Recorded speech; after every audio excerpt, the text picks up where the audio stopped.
Welcome back mga kaibigan, napakainit ang pag-uusapan natin. Kumpirmado na Kevin Kiambao lilipad sa Amerika para abutin ang kanyang pangarap na NBA. So posibleng totoo, yung lumabas na balita last year dito kay Kevin sa New York Knicks. At ito na nga ba ang tinutukoy ng NBA Commissioner na si Mark Tatum? Halika kaibigan, i-analyze po natin.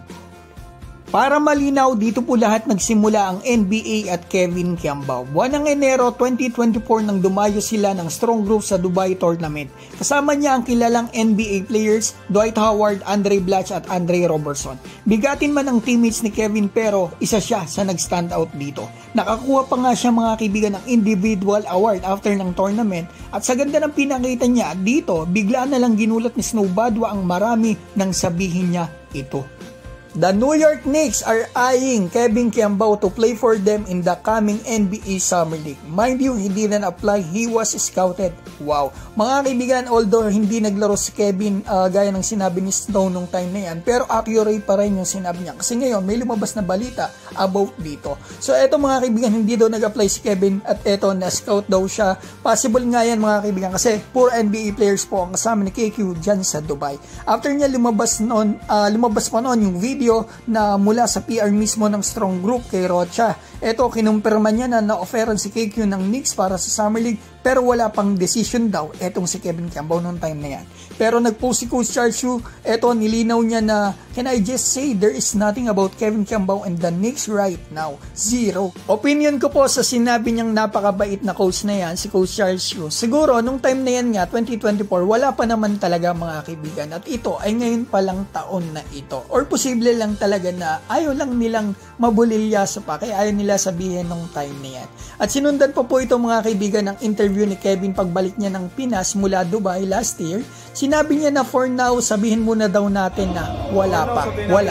So parang sinabi na rin niya mga kaibigan na meron pero hindi pa sa ngayon. Yan ang tingin ko, opinion ko lang yan mga kaibigan. After niya, nagkaroon po ng NBA Summer League 2024. Hindi po siya nakalaro dito at naglaro na lang siya sa Lasal. After ng Lasal, in-announce niya na itutuloy niya ang kanyang pangarap na NBA at sisimulan ito sa paglalaro sa KBL. At eto, kakatapos lang po ng kanyang KBL season, talagang impressive yung pinakita niya. Kung talagang nakumpleto niya yung laro mga kaibigan ay malamang siya po ang manalo ng Rookie of the Year. Kakabalik lang po niya ng Pilipinas tas biglang eto may siniwalat na balita sa kanya ang Tiebreaker Times. Maraming salamat po. Kevin Kiambao to train in US for the NBA Summer League shot.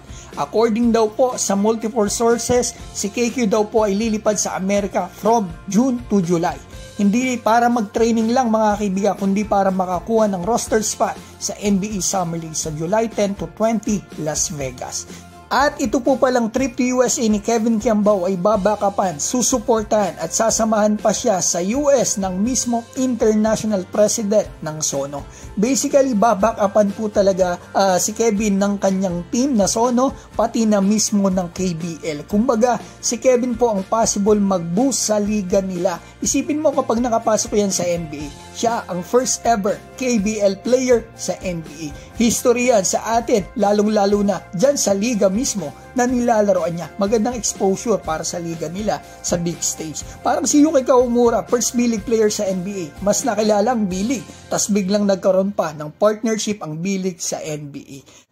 Kaya naman sigurado po all out ang suporta ng KBL dito kay Kevin Kiambao. Nakasulat pa nga pala dito sa article, dalawang kababayan din natin na sports patron ang tutulong at popondohan si Kevin sa kanyang journey sa NBA. At sigurado madadagdagan pa po yan. And take note, eto mga kaibigan, sinabi po dati ni Kevin last year na eto mga kaibigan, sa totoo lang naman daw mga kaibigan ay wala pang kumakausap sa kanya doon sa NBA. Nabanggit lang daw po ni Coach Charles Yu na eto nga sa kanya na kapag tuloy-tuloy maganda nilaro niya, baka magkaroon sila ng interest at kaya daw nila siyang tulungan makakuha ng invite or tryout sa NBA Summer League.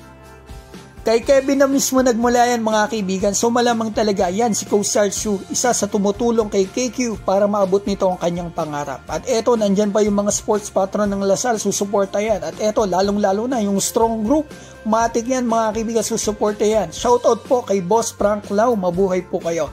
Eto mga kaibigan si KQ na po kaya ang first homegrown natin sa NBA. Tandaan po natin mga kaibigan na 2 years ago nagkaroon po ng NBA store sa Pilipinas. Nagpunta pa yung commissioner na si Mark Tatum mga kaibigan dito at nagkaroon pa ng interview. Of a homegrown talent to play in the NBA. What is your view? Is this a far-fetched dream or eventually it will become a reality? It's going to happen. I promise you, mark my words, it's going to happen. And it's just a matter of time before you see a homegrown Filipino playing in the NBA. Keeping our fingers crossed. I hope that will happen. At bigla pa nga po niya nabanggit si Kai Sotto dyan sa topic nila na yan. This could be the next step then for them to improve their game and join the NBA. Absolutely. We saw talent in Kai Sotto, of course, where Kai Sotto was in our junior NBA program and then came out and was looking at different options. So eto na po yung aking opinion about dito. Magandang balita po itong lumabas na ito na pupunta ng Amerika si KQ para abutin ang kanyang pangarap na NBA. Kasi dalawa na po sila ni Kai Sotto na chance natin sa NBA. At tandaan po natin mostly yung process sa katulad ni Kevin Kiambao na hindi naman dumaan sa NBA draft ay possible po siya mag-tryout sa mga NBA minicamps para makakuha siya ng Summer League roster spot. At gaya ng sinabi ko, si Kevin po ay undersized kumbaga sa position niya dito sa NBA. Pero kapag na-improve po nito yung laro niya as shooting guard or point guard, tataas talaga ang chance nito na makapasok sa NBA. Malapit na pong mag-24 anyos etong si Kevin Kiambao. Si Kai Sotto naman malapit nang mag-23. Napakahaba pa kaibigan ng panahon nila para makapasok sa NBA. Mostly sa NBA, mga overseas players nakakapasok base dito sa mga nakaraan, 28 years old na sa ganyang edad. Gaya ni Duoprit, Xavier Cooks, at yung latest na si Yabusele, 29 years old pa nga. Ano ang opinion mo rito kaibigan? Si KQ na po kaya ang first homegrown sa NBA? Or si Kai Sotto sa pagbabalik niya?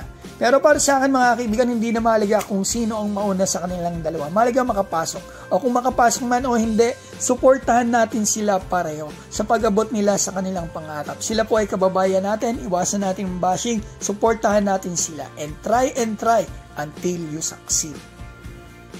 Lilinawin ko lang po mga kaibigan, lahat po tayo may kanya-kanyang opinion. Ito po yung aking opinion about dito sa topic na ito. Kung kayo po may opinion o may nasabi po ako na mali about dito para sa inyong pangunawa, i-comment nyo po sa baba. I-correct nyo po ako. Mga kaibigan, maraming salamat po sa inyong lahat. Mabuhay po kayo.